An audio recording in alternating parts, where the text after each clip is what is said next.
Ikaw nagbigay liwanag sa mundo kong madilim. Simula nung nakilala ka, di na para kumapit pa sa patalim. Gabayan mo lahat ng tropa ko na nakakulong, pati na rin yung mga tropa ko na nalulong.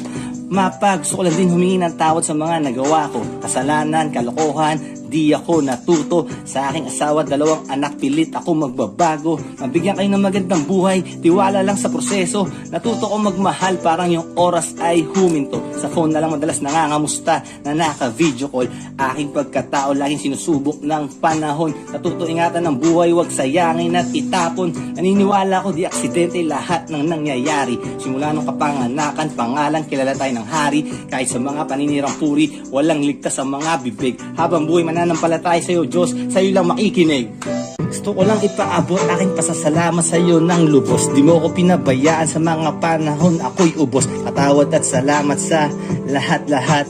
Ikaw lang ang nag-iisang alamat. Madalas sa buhay ng tao mayroong lalapit na tukso. 1 Corinthians 10:13, daan para maiwasan to. Maling gawain ng tao, huwag kang sumunod basta sa kanila. Piliin mo ang sasamaan, magtiwala, meron kang mapapala. Maging balansi ka lang, asigurado di kanya pababayaan. 2 Peter 3:17, ipasok mo yan sa iyong isipan. Sa bawat hamon ng buhay, laging mayroong solusyon. Problema ay aralin, gamitin ang Diyos na pundasyon. Matatago mong abilidad, huwag mong ikahon. Parang sinabi ni Paul kay Timothy noong panahon, sa mata ng Panginoon lahat tayo pantay at may regalo.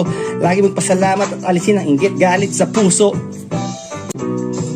Iba't ibang pagsubok ang aking nilakaran, sa pamilya, kaibigan, pati na rin sa kalaban. Kaliwat kanan na tawag sa mga problema. 2 beses na ma-stroke ang aking asawa. Ako'y nakalimot na siguro, kaya kailangan ko na magbalik loob upang maiwasan lumaki pa ang sunog. Ito siguro ang pamamaraan niya para ako'y patibayin pa. Sa mga pagsubok na dumating, nakatayo pa rin aking paa. Diyos ang kakampi ko, yan ang sikreto ng pag-asenso ko. Uuwi akong ligtas, panalo at may pamilyang buo. Kahit marami na nanira at tumihila sa aking pababa, Diyos ang nakasentro sa puso ko, kaya di sila uumbra. Sabi ng magulang ko, baguhin ko ang ugali ko. Kaya ngayon puro biyaya na ang natanggap ko. At sa aking ama nagsabing gumawa akong gantong kanta. Para sa ito pa, sana napasaya kita.